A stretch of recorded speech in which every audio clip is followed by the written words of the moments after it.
Assalamualaikum warahmatullahi wabarakatuh. Alhamdulillah wassalatu wassalamu ala Rasulillah wa ala alihi wa sahbihi wa mawalah, amma ba'd. Terima kasih Timbalan Pengurusi Tetap. Seterusnya Naib Presiden Datuk Seri Dr. Ahmad Zaid Hamidi.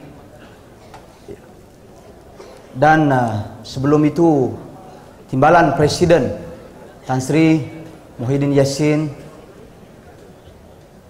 Setiausaha Agung,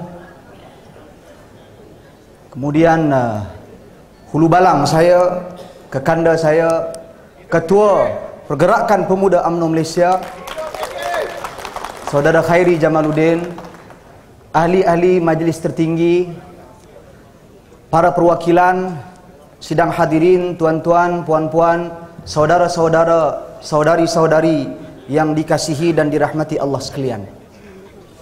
Pertama sekali bersyukur kita kepada Allah Subhanahu wa taala dipertemukan pada petang yang berbahagia ini untuk mendengar perbahasan berbicara tentang usul ucapan dasar Presiden. Nama saya Fathul Bari bin Mat Jahaya, Exco Pergerakan Pemuda UMNO Malaysia, berasal daripada Perlis, bahagian Arau. Terima kasih. Tuan-tuan dan puan-puan sekalian, ucapan dasar Presiden saya kira bersifat holistik. Islam yang bersifat holistik, Islam yang luas, Islam yang merangkumi dalamnya ekonomi, Islam yang merangkumi dalamnya politik, Islam yang merangkumi dalamnya pembangunan. Ianya tidak rigid dalam membahaskan tentang Islam. Tuan-tuan dan puan-puan sekalian, ini yang UMNO bawa, keseimbangan. Kita tak melihat Islam itu hanya kepada pakaian, kita tidak melihat Islam itu hanya kepada hari-hari kebesaran Islam, kita tidak melihat Islam itu hanya kepada institusi masjid. Akan tetapi kita melihat Islam itu secara menyeluruh, ataupun dengan bahasa mudahnya, Islam itu dijadikan sebagai manhajul hayah, cara hidup, way of life. Dengan izin sidang hadirin, tuan-tuan dan puan-puan yang dikasihi dan dirahmati Allah sekalian, Presiden menyentuh 5 perkara ataupun 5 pengisian yang saya kira sangat luas cakupannya. Sebagai seorang Muslim, sebagai seorang yang berbangsa Melayu, saya melihat ini merupakan perjuangan Islam yang hakiki. Ini merupakan perjuangan Islam, memartabatkan Islam secara menyeluruh. Ini bertepatan dengan firman Allah Subhanahu wa taala, udkhulu fis-silmi kafah, masuklah ke dalam Islam secara menyeluruh. Namun tuan-tuan dan puan-puan sekalian, kita kena ingat, UMNO bukan parti yang maksum, bebas daripada salah dan silap. UMNO bukan parti yang melarang orang untuk mengkritik. Kita sewajarnya bersedia untuk dikritik. Pemimpin juga sewajarnya bersedia untuk dikritik. Saya ingin berkongsi peristiwa Muawiyah ibn Abi Sufyan radhiyallahu an. Beliau ketika itu menjadi pemimpin, khalifah, Amirul Mukminin setelah daripada Ali ibn Abi Talib radhiyallahu an. Muawiyah ketika mana berkhutbah di mimbar khutbah pada hari Jumaat, beliau menyebut, inna hadzal mal maluna wal fai'u fai'una, sesungguhnya harta negara ini adalah harta kami, yakni harta pemimpin, dan juga harta rampasan perang, baitul mal yang disimpan dalam baitul mal negara juga merupakan harta kami, milik kami. Tidak ada siapa pun daripada kalangan yang datang ke masjid yang mendengar khutbah menegur beliau. Sesudah itu minggu yang akan datang, minggu setelah itu, hari Jumaat juga, beliau berkhutbah, beliau menyebut perkataan yang sama, harta negara adalah harta kami, harta pemimpin. Harta rampasan perang negara juga merupakan harta kami, harta pemimpin. Demikian juga tidak ada sesiapa pun yang menegur beliau. Tetapi pada Jumaat kali ketiga, apabila beliau mengucapkan hal tersebut, harta negara adalah harta kami, harta rampasan perang negara juga merupakan harta kami, bangun seorang lelaki yang datang mendengar khutbah beliau ketika itu.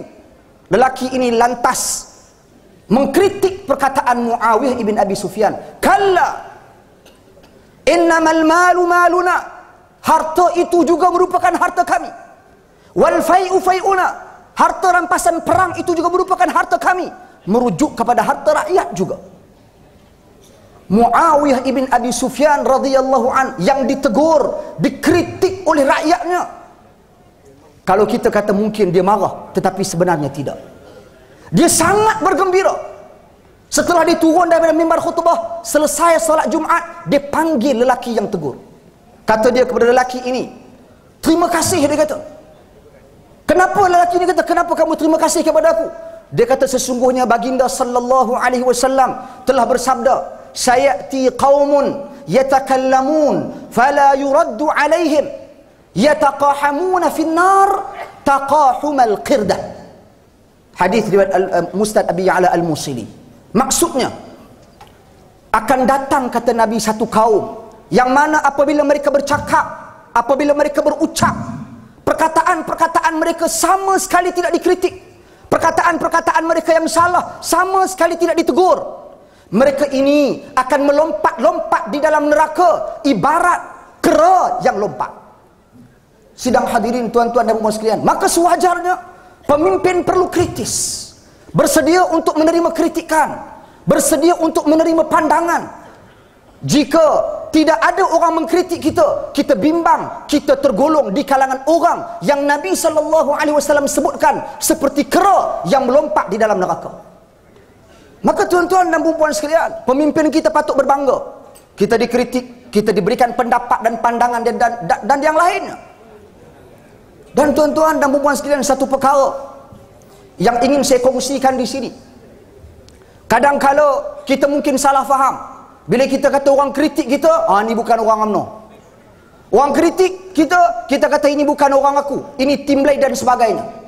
Mana mungkin kita nak membina, mana mungkin kita nak memperbetulkan sikap kita, mana mungkin kita nak memperbaiki parti kita, kalau sekiranya kita tak bersedia dikritik. Cuma pada masa yang sama, bagi yang mengkritik, ada adab-adabnya, ada etikanya, ada akhlaknya. Gunakan bahasa yang sewajarnya, gunakan tempat yang sepatutnya. Dan sudah tentu apa yang nak dikritik itu perlu diselidiki, perlu dikaji, perlu dianalisa terlebih dahulu sebelum kita membuat tuduhan rambang. Sidang hadirin tuan-tuan dan puan sekalian, maka saya sebagai penyokong kepada usul ataupun ucapan dasar Presiden, 5 perkara yang beliau bangkitkan, mungkin di sana ada pandangan-pandangan nilai tambah yang boleh kita kongsikan bersama. Pertama, Presiden menyentuh tentang pengisian dari sudut pemerkasaan ekonomi Bumi Putra. Tuan-tuan dan puan sekalian, ya, kita tak nafikan pelbagai usaha-usaha positif yang dilakukan oleh kerajaan, bahkan dilakukan oleh UMNO secara khususnya. Di bawah penerangan UMNO, contohnya ada program-program seperti PENA, program-program seperti Membara yang bakal menggantikan program Juara Rakyat. Demikian juga di kementerian-kementerian antara yang saya ingat, yang boleh saya kongsikan. Di sana juga ada program di bawah Kementerian Pertanian yang akan dimulakan pada bulan Januari tahun hadapan, iaitu jihad memerangi orang tengah. Sebab kita nak bantu rakyat. Namun pada masa yang sama, tuan-tuan dan puan-puan sekalian, kita kena ingat beberapa perkara.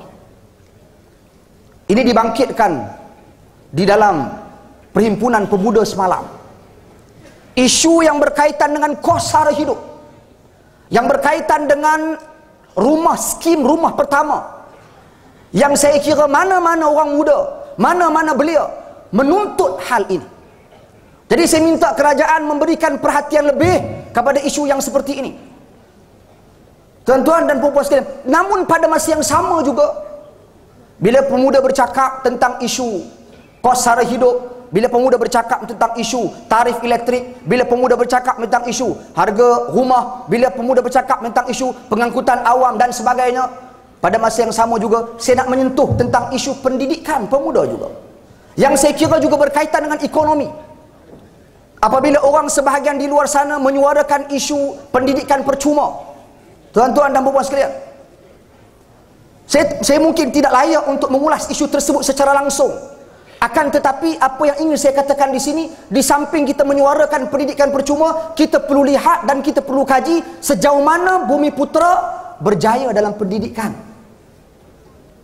Ya, kita nak tuntut pendidikan percuma, tapi ruangan dan peluang yang diberikan, contoh bagi peminjam PTPTN, sekiranya dia dapat A, sekiranya dia berjaya dengan cemerlang, hutang dan pinjamannya itu akan diluputkan, akan dihapuskan.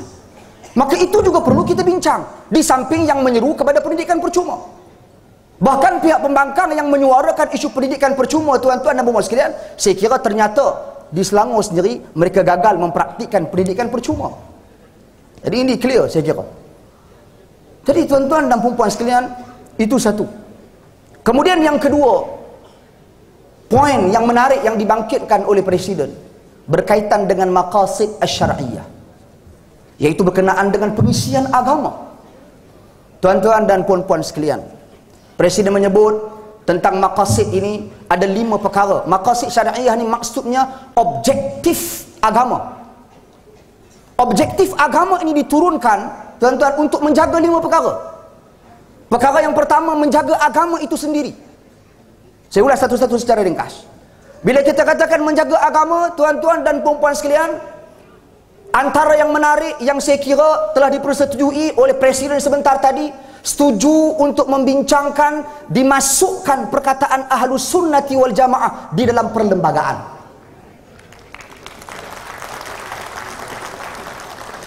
Tuan-tuan dan puan-puan sekalian, Melayu diberikan takrifan. Melayu itu orang yang beragama Islam dan budayanya Melayu, bahasanya Melayu dan sebagainya.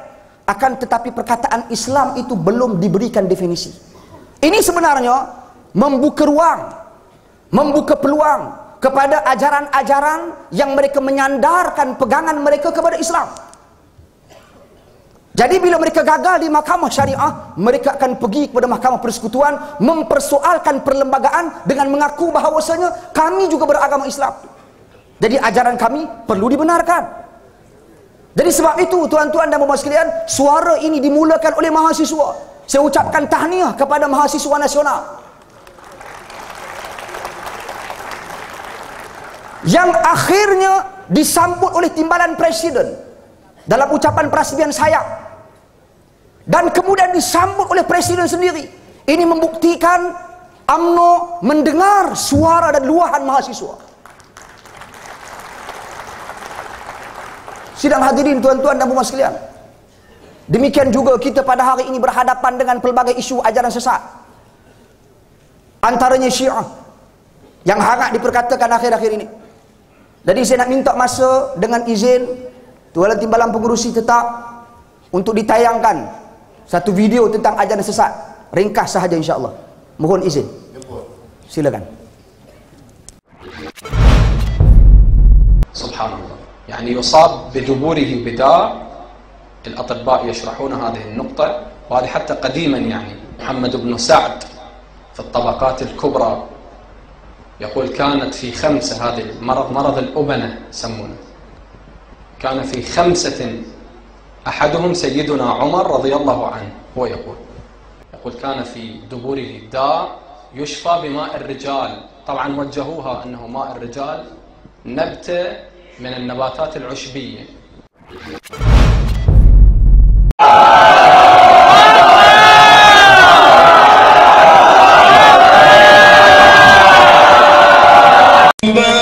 Di Malaysia di atas tanah merahnya kuburanku.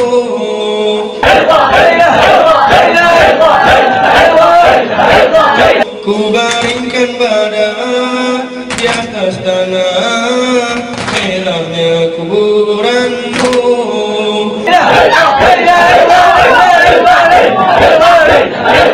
Mulalah saat pemindahan, karena hamba tiada teman. Tuhai ayatnya jiwaku, ya rahmatan lil alamin, habibullah. Tuhai ayatnya jiwaku,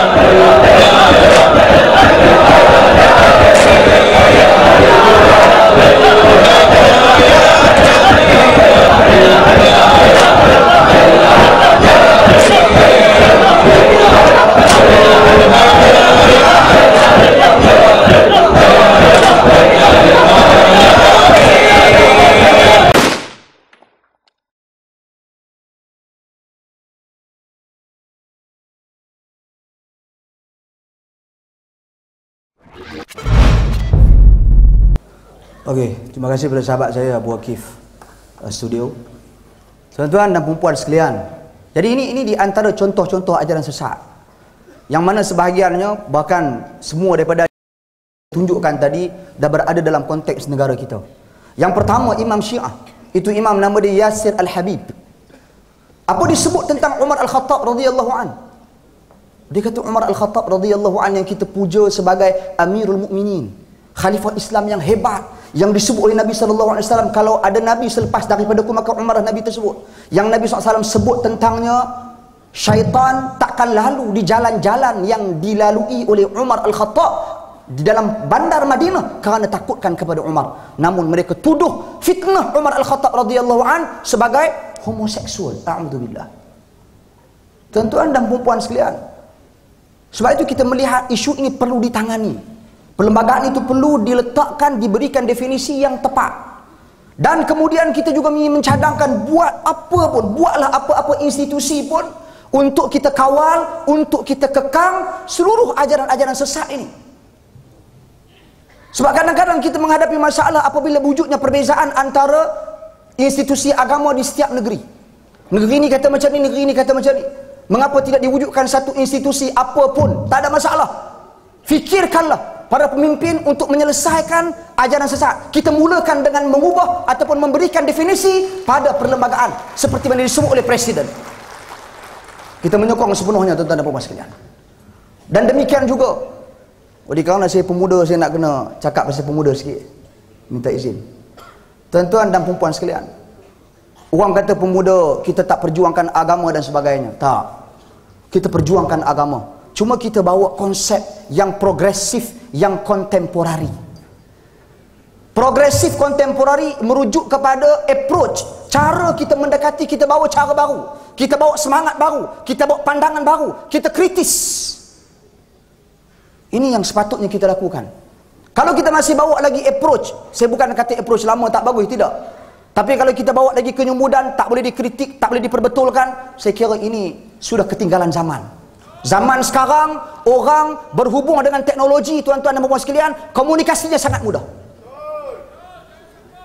Sidang hadirin, tuan-tuan dan puan-puan sekalian, itu yang berkaitan dengan agama. Ini perjuangan besar. Kedua, berkaitan dengan nyawa, berkaitan dengan keselamatan negara. Tuan-tuan dan puan-puan sekalian, kita kena ingat, menjaga keselamatan negara juga merupakan tuntutan maqasid asy-syar'iyyah. Menjaga nyawa. Jadi janganlah bila kita cakap tentang kita nak mempertahankan negara, dia kata kita rasis, dia kata kita nasionalis semata-mata, membabi buta. Salah ni. Tuan-tuan, Nabi Ibrahim berdoa kepada Allah Subhanahu wa taala, "Rabbana ja'al hadza baladan amina warzuq ahlahu minats thamarat." Wahai Tuhan kami, jadikanlah bumi kami ini, negeri kami ini negeri yang aman. Dan berikanlah rezeki kepada ahli-ahli yang menetap dalam negeri kami. Kata para ulama tafsir, ini menunjukkan bahawa saja keharusan kita mendoakan keamanan negara kita. Bukan sahaja pada Mekah Al-Mukarramah, bukan sahaja pada Madinah, termasuk negara kita Malaysia. Tuan-tuan dan puan-puan sekalian, sekadar berdoa tidak cukup. Kita perlu ada tindakan, kita perlu ada usaha untuk mempertahankan negara. Mempertahankan negara, mempertahankan nyawa ini, dia daripada pelbagai aspek, tuan-tuan dan puan-puan sekalian. Saya nak cakap, ajaran sesat, tuan-tuan dan puan-puan sekalian, kita kena ingat. Ajaran sesat ini antara strategi untuk mereka menyebarkan ideologi mereka adalah melalui penyebaran hadis-hadis palsu.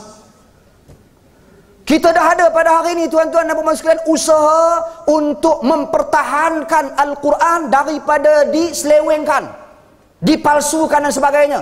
Diwujudkan di bawah Kementerian Dalam Negeri dengan kerjasama JAKIM, lembaga penapisan teks Al-Quran, dipengurusikan oleh Tan Sri Harusani, Mufti Negeri Perak.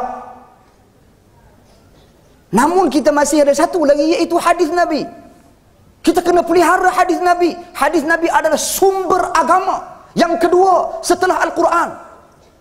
Dari sudut sumber pensyariatan, kedudukan hadis sama dengan Al-Quran. Tapi dari sudut kemuliaan, sudah tentu Al-Quran di tempat yang tertinggi. Jadi perlu dibincangkan, tuan-tuan dan puan sekalian.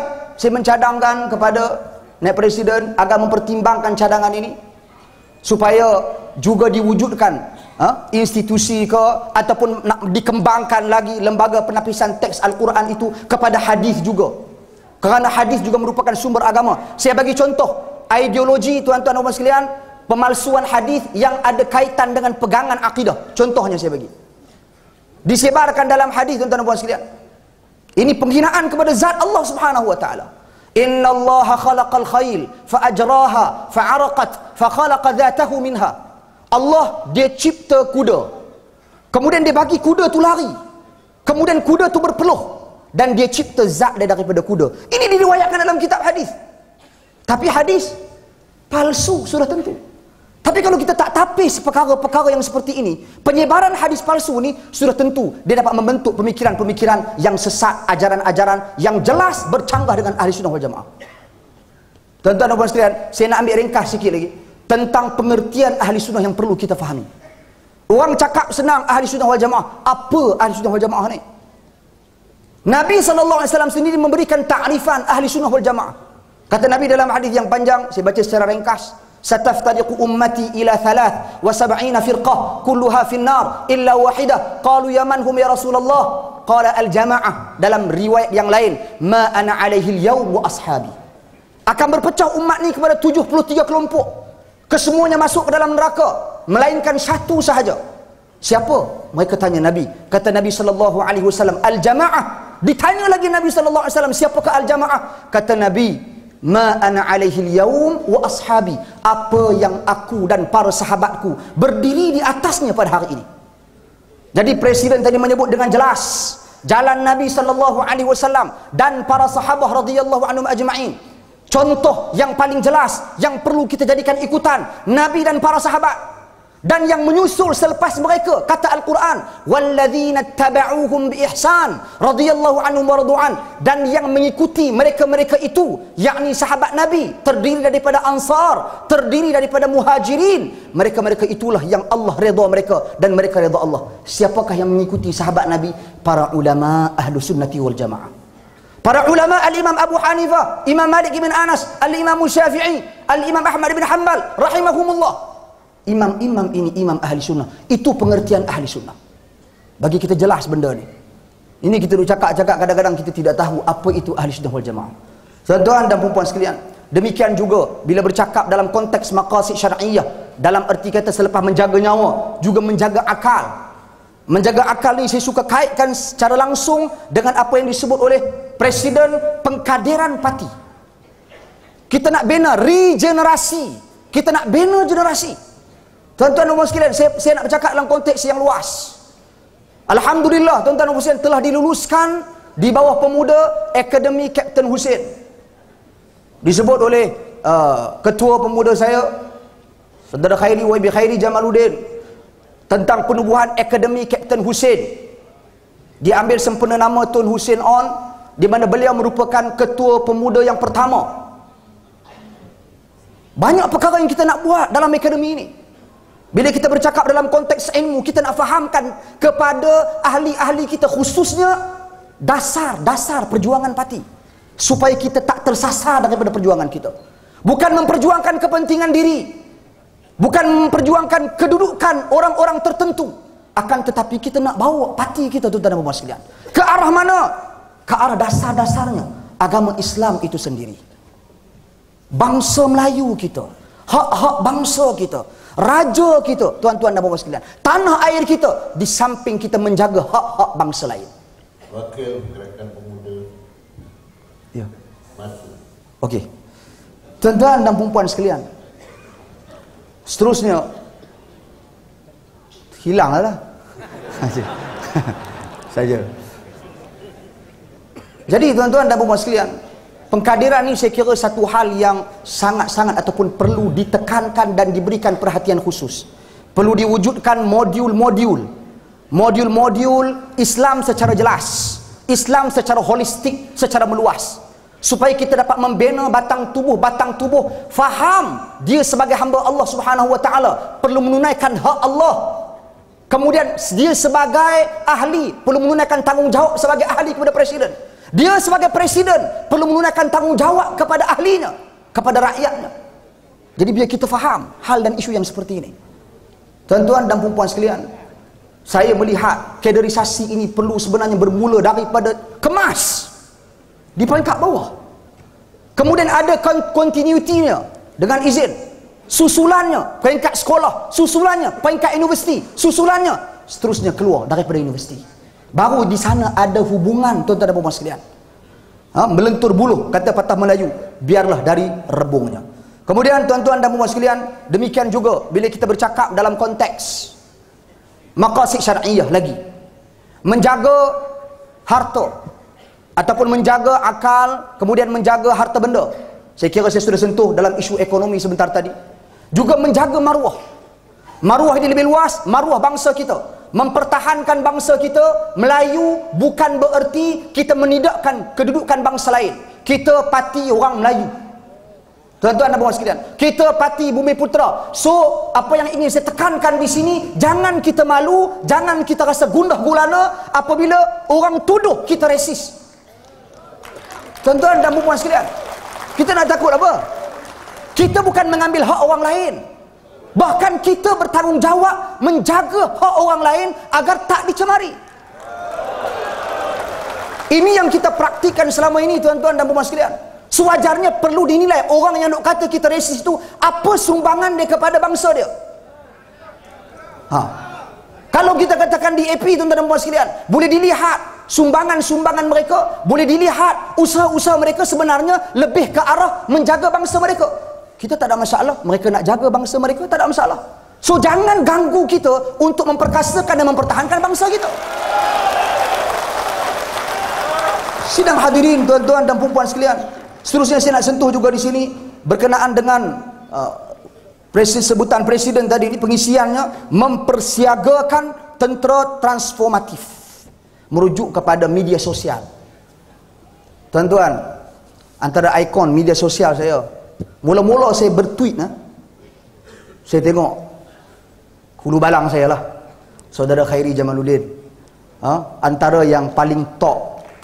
Presiden tak apalah, presiden nombor 1 lah, si balang presiden nombor 1. Ini saya bercakap dalam konteks pemuda, perlu dimanfaatkan sepenuhnya.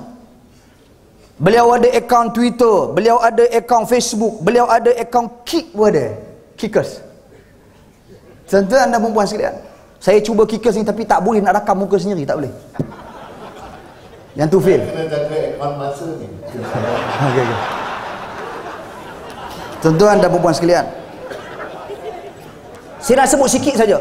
Namun kita kena ingat di sini, teknologi ini, tuan-tuan dan puan-puan sekalian, kalau tak dimanfaatkan dengan baik, tak dianalisa dengan baik maklumat yang kita dapat, maka fitnah yang akan bertebaran.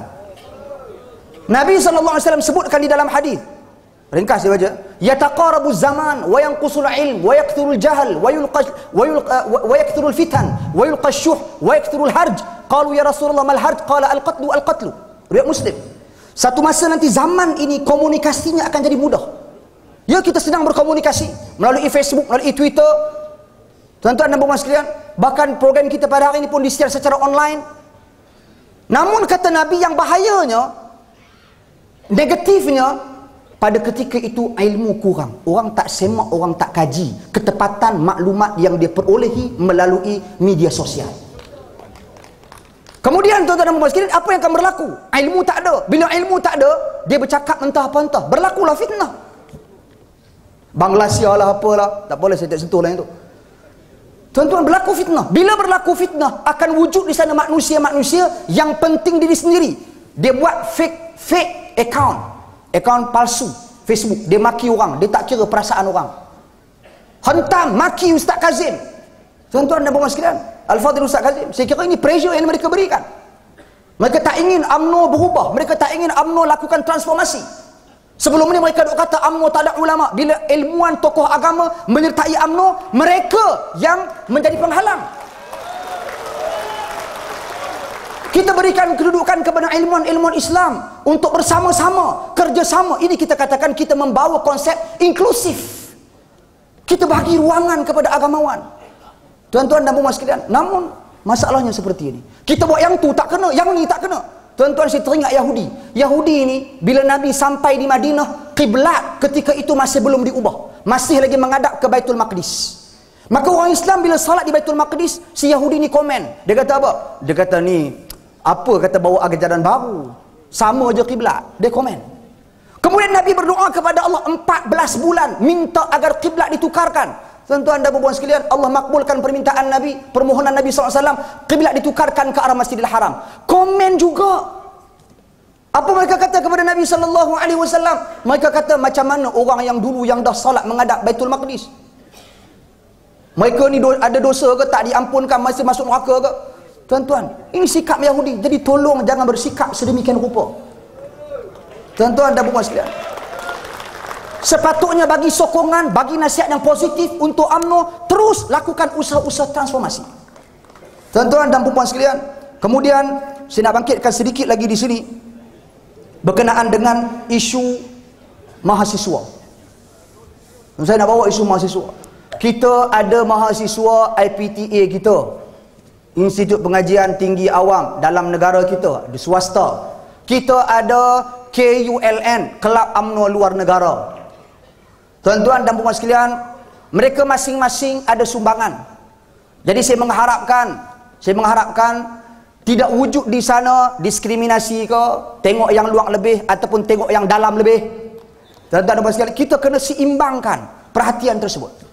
Perhatian perlu diberikan kepada luar, juga perhatian perlu diberikan kepada dalam negara. Mereka yang dalam negara datang tolong bantu untuk pilihan raya. Pilihan raya sama ada pilihan raya umum, pilihan raya kampus. Mereka yang di luar negara memberi pandangan kritis untuk pembangunan masa dari masa ke semasa. So kita seimbangkanlah perhatian kita kepada mereka. Jadi tuan-tuan dan puan sekalian, mahasiswa tak perlu berkecil hati. Dan saya minta juga tuan-tuan dan puan sekalian, mahasiswa apabila mengkritik pemimpin, mengkritik dasar-dasar kerajaan, jangan kita mudah untuk hukum mereka adalah pembangkang. Tak. Terima nasihat mereka sebagai satu nasihat yang positif. Terima pandangan mereka sebagai satu pandangan yang membina. Dan mahasiswa juga nak mengkritik, gunakan platform. Kalian ada kontak, ada perhubungan dengan pihak atasan, gunakan platform tersebut. Manfaatkan. Jangan sewenang-wenang nak judge kerajaan, nak hukum dan nak termakan dengan hasutan-hasutan yang saya kira tidak sihat. Kemudian tuan-tuan dan puan sekalian, yang terakhirnya, ini yang terakhir, saya nak sentuh di sini harapan saya tuan-tuan dan puan sekalian. Ilmuwan-ilmuwan, agamawan-agamawan yang menyertai UMNO, bersama-sama dengan UMNO, apatah lagi di peringkat majlis tertinggi. Sahabat saya Al-Fadhil Dr. Ashraf Wajdi, tuan-tuan, saya nak minta supaya pemimpin memberikan portfolio yang jelas kepada mereka. Saya bercakap tentang portfolio yang jelas, supaya tuan-tuan dan puan sekalian, ia tidak dilihat sebagai memenuhkan kerusi di atas. Ia tidak dilihat sebagai pelengkap semata-mata. Sebaliknya perlu dijelaskan kepada rakyat apa portfolio mereka, apa hala tuju mereka untuk bersama-sama dalam perjuangan UMNO dalam memartabatkan agama, bangsa dan negara. Baru rakyat rasai kewujudan ulama di dalam UMNO. Sidang hadirin, tuan-tuan dan puan-puan yang dikasihi dan dirahmati Allah Subhanahu wa taala sekalian, saya tertarik juga tuan-tuan, apa yang saya nak sebut di sini, apa lagi ya? Masa habis dah?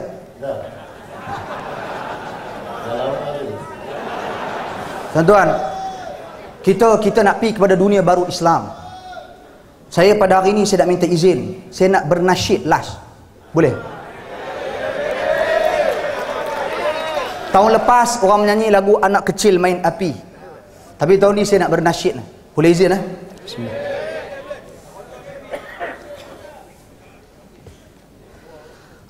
Masih basah kenangan indah zaman cemerlang, era gemilang ketika Rasul ada di sisi para sahabat mentadbir bumi zaman nubuwah, era khulafa Islam laksana, api yang menyala menerangi teman dan juga sahabat, bahang panas yang membakar lawan. Di celah itulah kami mengatur langkah, membina sebuah taifah. Di sini bahang tak pernah padam, digenggam kuku sebuah azam. Ayuhlah para mujahid, ayuhlah para mujahidah, kita tinggalkan zaman fitnah agar tertegak kalimah Allah, agar terbangun dunia baru Islam. Tuan-tuan dan puan sekalian, terima kasih. Saya menyokong usul dasar Presiden. Assalamualaikum warahmatullahi wabarakatuh. Terima kasih Wakil Pemuda. Lepas baru ya. Mungkin dia salah bintang. Oke, terima kasih. Salam, terima kasih.